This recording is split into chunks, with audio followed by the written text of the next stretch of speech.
Hello students, good morning. बच्चों, आज हम कर रहे हैं पार्ट 9, जिसके अंदर हम 7.3 एक्सरसाइज का क्वेश्चन नंबर फर्स्ट करेंगे। आज 7.3 का बेसिक हम बच्चों इसके पिछले 8th पार्ट में कर चुके हैं। अगर आपने वो नहीं देखा, पहले वो बेसिक देख लो, जिसके अंदर हमने 2 RHS और ट्रिपल रूल पढ़े थे। RHS right hypotenuse side rule और triple S side congruency rule हम पढ़ चुके हैं। इसका बेसिक हम कर चुके हैं, तो ये बेसिक यहाँ पे यूज़ होगा बच्चों थोड़ा बहुत, ठीक है।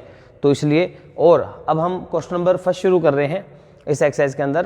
तो इस एक्सरसाइज में एक चीज़ और है कि ये जो क्वेश्चन नंबर फर्स्ट है, इसके 4 पार्ट है और चारों पार्ट आपस में रिलेटेड है, इसलिए आप साथ साथ लिखते रहना बच्चों इस क्वेश्चन को, ठीक है। तो चलिए अपना क्वेश्चन शुरू करते हैं। हमारा पेज नंबर जो है वो निकाल लीजिए 128, ठीक है।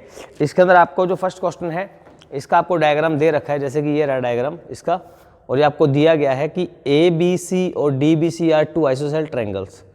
ABC इस डायग्राम में ABC, तो जैसे कि यहाँ पर जो डायग्राम बना हुआ है ABC और DBC, ये 2 ट्रायंगल के आइसोस्केल है। आइसोस्केल का मतलब होता है कि अगर ये AB AC के बराबर होगा तो ये BD इस DC के बराबर है। ये अपने को गिवन है। आइसोस्केल का मतलब होता है जिसकी 2 साइडें इक्वल होती हैं। तो आपको गिवन के अंदर क्या लिखेंगे हम? गिवन के अंदर हम लिख देंगे क्या, एक तो AB is equal to AC और DB is equal to DC। ये हमें गिवन है, बस 2 ही बातें हमें गिवन है। उसके बाद क्या लिखा पढ़ो, कहता है see the figure 7.39 AD are on side BC, A और D BC के एक साइड पर है और AD extend to intersect BC at P। AD को हम नीचे तक लेके आए तो BC को P पर इंटरसेक्ट करती है, यानी काटती है, ठीक है। हम इसके 4 पार्ट प्रूव करने हैं। 2 प्रूफ के अंदर बच्चों 4 पार्ट हमें प्रूव करने हैं, तो वो ज़रा ध्यान से देख लो। सबसे पहला पार्ट, ठीक है, इसको साथ साथ नोट भी करते रहे बच्चों ताकि आपको दिक्कत ना आए। तो हमें ट्रायंगल ABD और ACD कॉन्ग्रुएंट करनी है। Triangle ABD congruent triangle ACD। अब देखो ध्यान से, ABD ट्रायंगल कहाँ है? ABD, तो इसका रफ डायग्राम मैं बनाऊं तो कुछ इस तरह से बन जाएगा ADB, और इसका बनाएंगे तो कुछ इस तरह से बन जाएगा AD, और यहाँ जाके है C, ऐसे। तो ये 2 डायग्राम आपको यहाँ से मैंने अलग करके बना दिए और इसका नाम लिख लेते हैं प्रूफ के अंदर। तो हमारा पहला पार्ट है प्रूफ, तो हम प्रूफ 1 कर रहे हैं, इसको साथ साथ नोट करते रहना बच्चों। तो प्रूफ 1 के अंदर देखो हम ये कह चुके हैं, अगर हम इन दोनों ट्रायंगलों की बात करें, in triangle ABD and triangle ACD, इन दोनों ट्रायंगल के अंदर ABD ACD के अंदर 2 बातें हम कह चुके हैं। देखो, इस ट्रायंगल का AB और इसका AC ये हम बराबर कह चुके हैं, तो इसका AB is equal to AC कह चुके हैं, और इसका BD और DC भी कह चुके हैं अभी बराबर, कि DB और DC बराबर। ये दोनों बातें क्या हैं? गिवन है। हमारी दोनों बातें गिवन है। गिवन की बात खत्म हो जाए तो क्या ढूंढते हैं अपना? कॉमन। अब इन दोनों में देखोगे AD ऐसा है जो दोनों में है, ये रहा AD, यहाँ भी है, तो हम कह सकते हैं AD और AD क्या है? कॉमन है, ठीक है। So triangle ABD congruent triangle ACD, कौन सा रूल लग गया? Triple S congruency rule.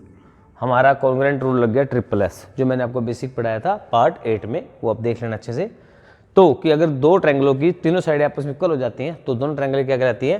Congruent कहलाती हैं। यहाँ से हम एक रिजल्ट लेंगे जो आगे यूज होगा, और यहाँ पे जो रिजल्ट है वो क्या है कि जैसे कि ये 2 ट्रायंगल अपन ने कॉन्ग्रुएंट किए, तो हम इसका ये वाला एंगल ले लेते हैं 1 और ये वाला एंगल ले लेते हैं 2, यानी डायग्राम में ये एंगल 1 हो जाएगा और ये वाला एंगल 2 हो जाएगा। ये हम ले लेते हैं equal, angle 1 angle 2 equal bye CPCT। तो ये हमारी इक्वेशन बन गई फर्स्ट। ये हमारा पार्ट 1 का रिजल्ट है बच्चों, ठीक है। तो ये रिजल्ट आप नोट कर ले, इसी के बेस पे हम आगे पार्ट सम करेंगे। तो हमने सिर्फ पार्ट 1 में एक ही रिजल्ट प्रूफ किया, क्या 1 और 2 इक्वल हैं, बस, ठीक है। और इसका रिजल्ट आगे यूज होगा, तो आप इसको नोट कर ले। अभी हम पार्ट 2 शुरू कर रहे हैं इसी के साथ ही। अब पार्ट 2 जो है, ये हमारा रिजल्ट आ गया बच्चों। तो ये रफ डायग्राम था आपको समझाने के लिए। चलिए पार्ट 2 देखो अब ध्यान से। पार्ट 2 जो मुझे प्रूव करना है, हमें प्रूव करना है इस बार पार्ट 2 के अंदर क्या कहते हैं कि triangle ABP congruent triangle ACP. अब देखो डायग्राम में कहाँ है ट्रायंगल एबीपी मतलब अगर मैं रफ डायग्राम बनाऊं तो ये वाली जो ट्रायंगल है ये बन रही है एबीपी और यहीं पर बन जाएगी कौन सी ट्रायंगल एसीपी। ये लो, इन दो ट्रायंगलों की बात हो रही है और इन दो ट्रायंगलों में अब हम नाम ले लेते हैं पार्ट 2 यहीं से शुरू हो गया बच्चों, पार्ट 2 हमारे प्रूफ का। अब इन दो ट्रायंगलों के नाम लेते हैं इन triangle ABP and triangle ACP. इन दोनों ट्रायंगलों में अब देखो ध्यान से कि ए बी ए सी तो बराबर है ही, गिवन भी है, तो अपन लिख लेते हैं कि ए बी बराबर ए सी तो है गिवन, ठीक है, और A B A C given हो गया। और एंगल 1 और 2 हम प्रूव कर चुके हैं पार्ट 1 में, तो एंगल 1 और एंगल 2 क्या कहेंगे प्रूव्ड इन 1, ये हम प्रूव कर चुके हैं इन 1 के अंदर, ठीक है, बाय सीपीसीटी। तो 1 के अंदर हम प्रूव कर चुके हैं कि 1 और 2 इक्वल हैं हमारे, दो चीजें। अब ये आ गई, एंगल आ गया, अब ये वाली साइड क्या दोनों में कॉमन है, तो हम कह सकते हैं AP बराबर AP दोनों में क्या है वो है कॉमन।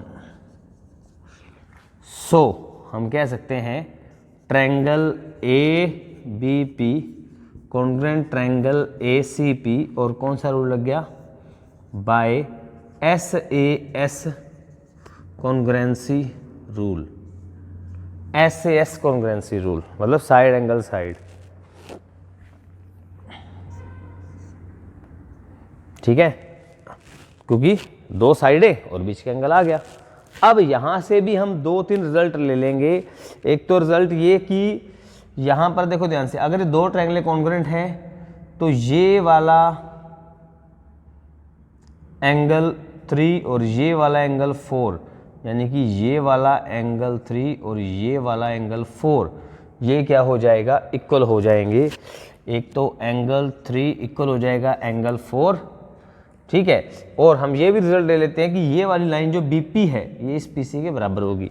अब बीपी एंड के दो, सीपी एंड के दो, तो यहाँ से हम कह सकते हैं कि जो हमारा बीपी है एंड जो हमारा बीपी है वो बराबर होगा सीपी।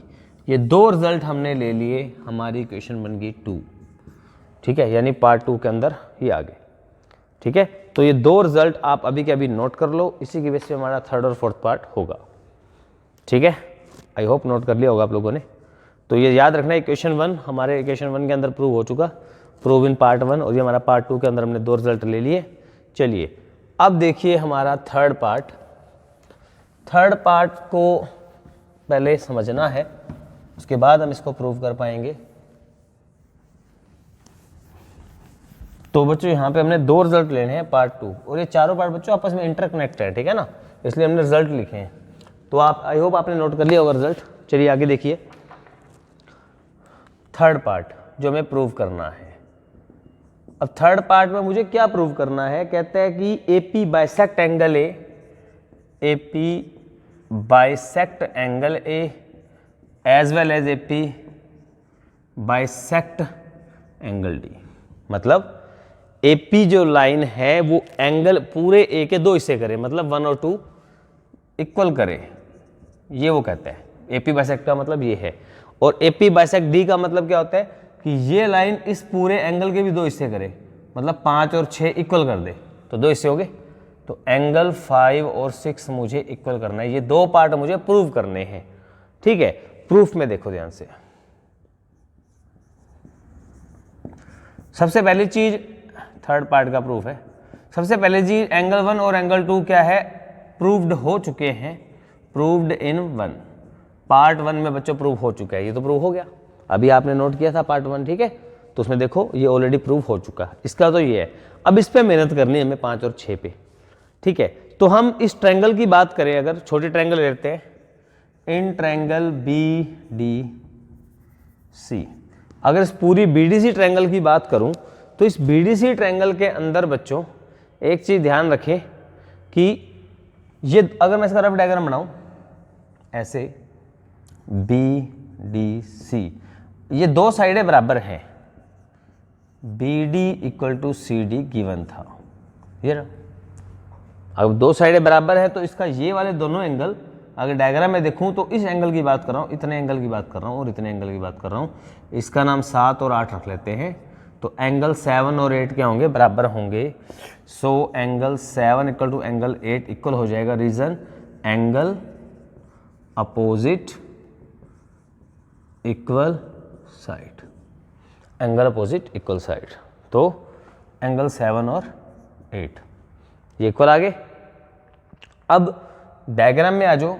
अब मुझे 5 और ठीक है, और 3 और 4 हमें दे रखे ऑलरेडी, एंगल 3 और 4 आल्सो एंगल 3 और एंगल 4 के इक्वल हो चुका है, प्रूव्ड इनटू, हम सेकंड में प्रूव कर चुके हैं। ठीक है, आप अपना सेकंड रिजल्ट देख सकते हो।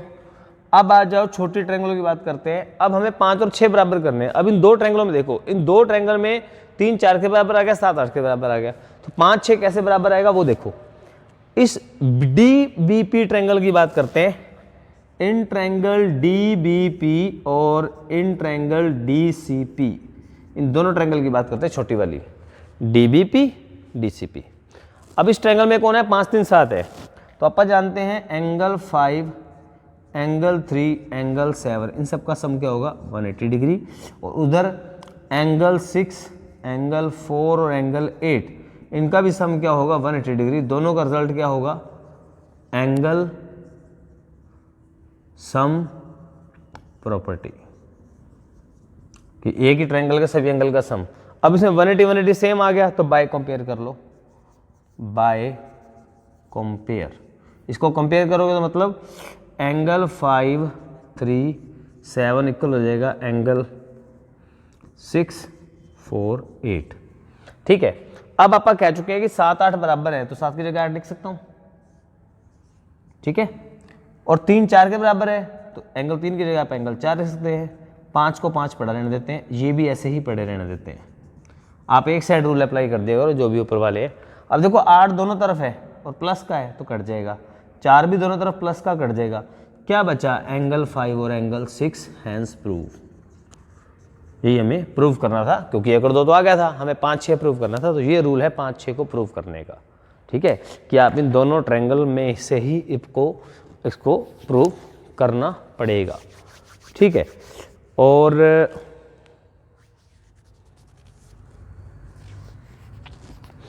अब आ जाओ, हम इसको कॉन्ग्रुएंट करके भी कर सकते हैं, वो अलग रूल है, तो आप इसी रूल को फॉलो कीजिए। पार्ट 3 हमारा हो चुका है। ठीक है, अब आ जाओ पार्ट 4 हम प्रूव करते हैं। तो बच्चों आई होप आपने नोट कर लिया होगा, इसको नोट कर लें। चलिए अब हम पार्ट 4 करते हैं।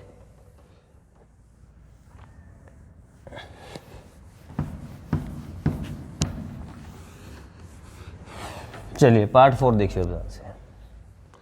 पार्ट 4 के अंदर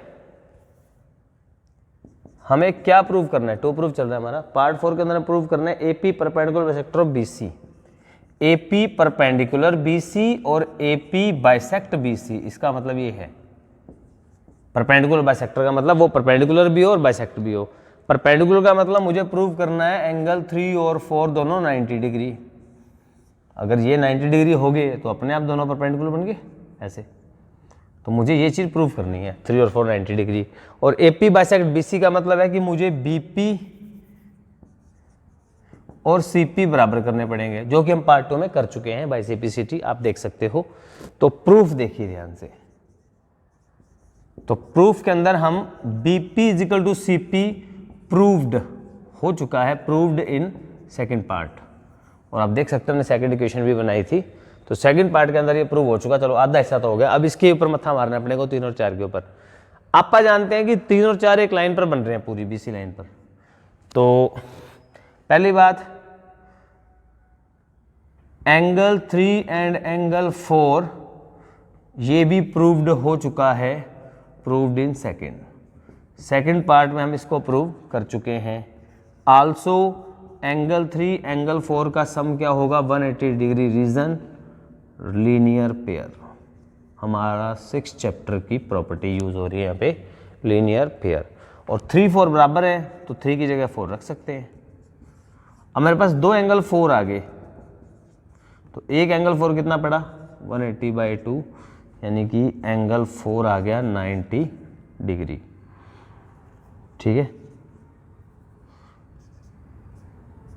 तो एंगल 4 आ गया 90 डिग्री और यही एंगल 3 है और ये मुझे प्रूव करना था, हैंस प्रूफ। बस ये था हमारा चौथा पार्ट। ठीक है, तो आप इसको नोट कर ले। आज के इस पार्ट 9 में सिर्फ इतना ही। ठीक है, आप इसके सारे पार्ट अच्छे से देख लीजिए, मेरे इस तरफ आपको बाकी पार्ट्स मिल जाएंगे और ये चारों पार्ट जो है आप साथ साथ नोट करते रहना। मैंने आपसे शुरू में कहा था इस वीडियो के कि आप शुरू से नोट करते रहना बच्चों, ताकि आपको चारों पार्ट अच्छे से लिख सको। तो अब जो है आप इस वीडियो को दोबारा देख सकते हैं ताकि इस क्वेश्चन आप अच्छे से राइट कर सको, समझ सको। रफ कॉपी पे 2-2 बार कर लेना भाई, ये थ्योरम्स है, कम से कम 2-2 बार आप लोगों को करनी पड़ेंगी। ठीक है, और इस तरफ चैनल को सब्सक्राइब करने का ऑप्शन है, आप कर सकते हो अगर अब तक नहीं किया तो। थैंक यू बच्चों।